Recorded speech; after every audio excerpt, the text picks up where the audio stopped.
Hoje nós vamos falar sobre a alienação parental.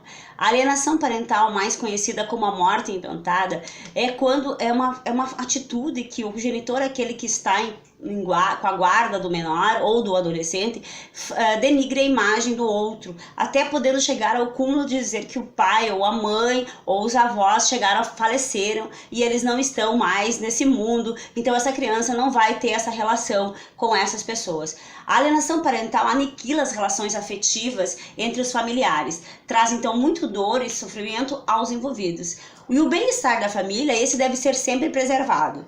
São os depoimentos diários de jovens e adultos que também na vida adulta nos fazem refletir sobre essa relação familiar desestruturada, que vai refletir depois lá quando ele for adulto, quando ele for pai, quando ele for profissional em alguma área, que são esses traumas de socialização que prejudica essa pessoa depois quando ele estiver na fase adulta. O sentimento de vingança do alienador pode ser tão extremo ao ponto de incutir memórias falsas, até de atos sexuais, tipo abusos e estupros que nunca ocorreram.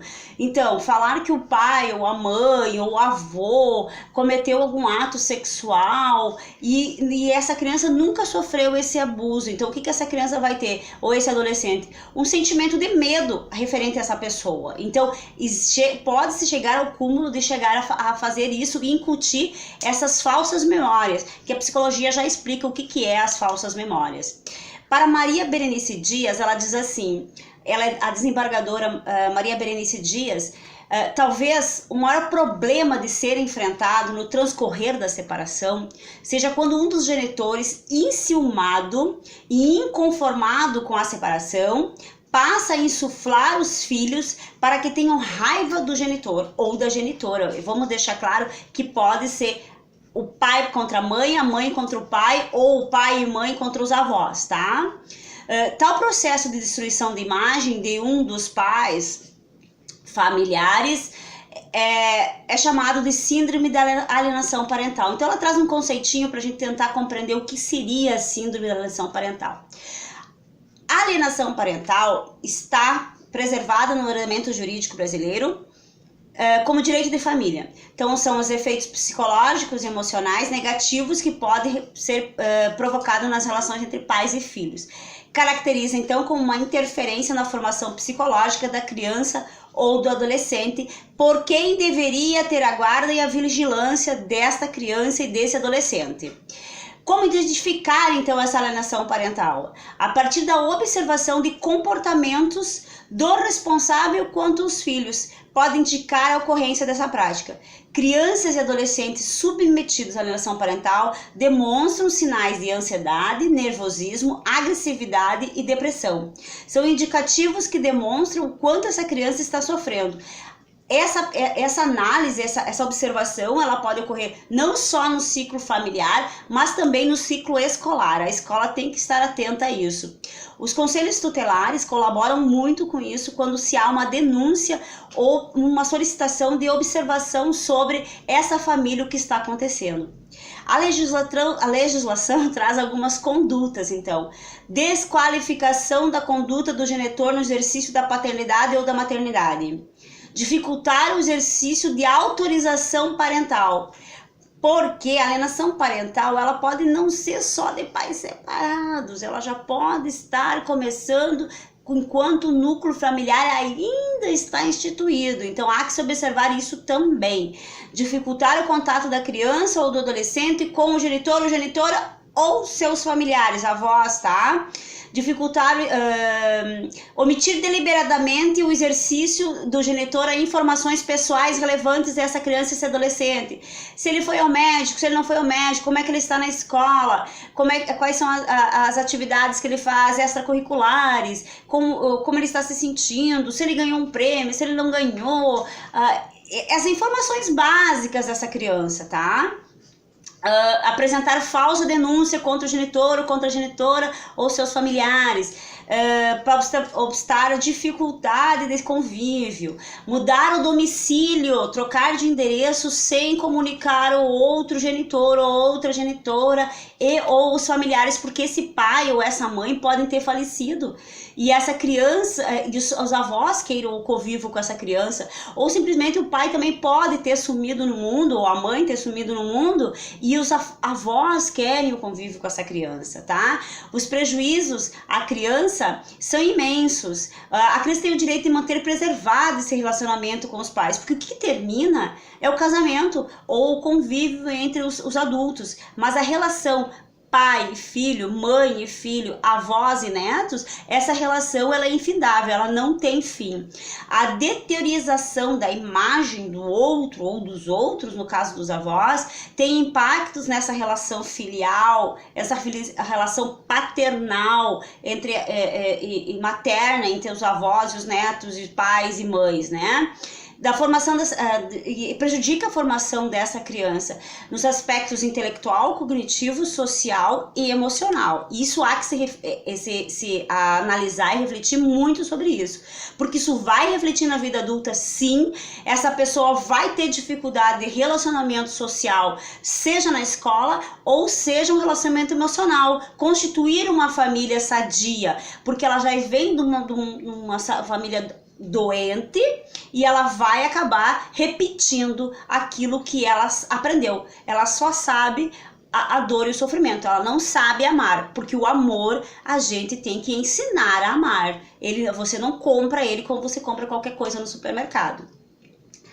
Essa prática ela deve ser coibida, ela deve ser adotadas medidas de preservação da integridade psicológica da criança e do adolescente, né? Então, o acompanhamento psicológico de todos os envolvidos, todos, é necessário e a questão deve ser tratada em âmbito judicial, tá? Dificilmente só em âmbito familiar, em âmbito da educação na escola. Não estou dizendo que não é possível, mas dificilmente será mais concreto. Geralmente é na via judicial mesmo que consegue se compreender o tamanho do mal que está se constituindo para essa criança, tá? Na ocorrência de indícios, então, da alienação parental, as ações conduzidas pelas varas da família é conferida prioridade de tramitação e o Ministério Público vai estar presente. Ele deve estar presente nessa relação, ajudando a adotar medidas de prevenção da integridade psicológica da criança e do adolescente. O juiz, então, pode determinar com urgência, ouvindo o Ministério Público, medidas provisórias necessárias para essa preservação da integridade, então, psicológica dessa criança e do adolescente, né? Para assegurar o quê? Uma boa convivência com o genitor, genitora que está sendo prejudicado.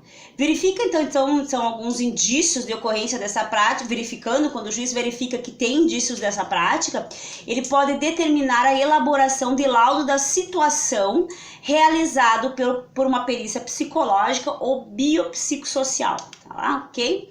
Então, a legislação prevê que seja assegurada, então, aos filhos a garantia mínima de visitação assistida. Se essa criança não está tendo, assim, um convívio muito íntimo, forte com esse pai, ela não o reconhece, ou mãe, ela não o reconhece como familiar, ela tem, entre aspas, um certo receio, um certo medo de quem são essas pessoas, pode-se pedir uma visita assistida. O que é isso? A visita assistida é uma visita em que a mãe ou o pai ou os avós vão estar presentes dando segurança para essa criança.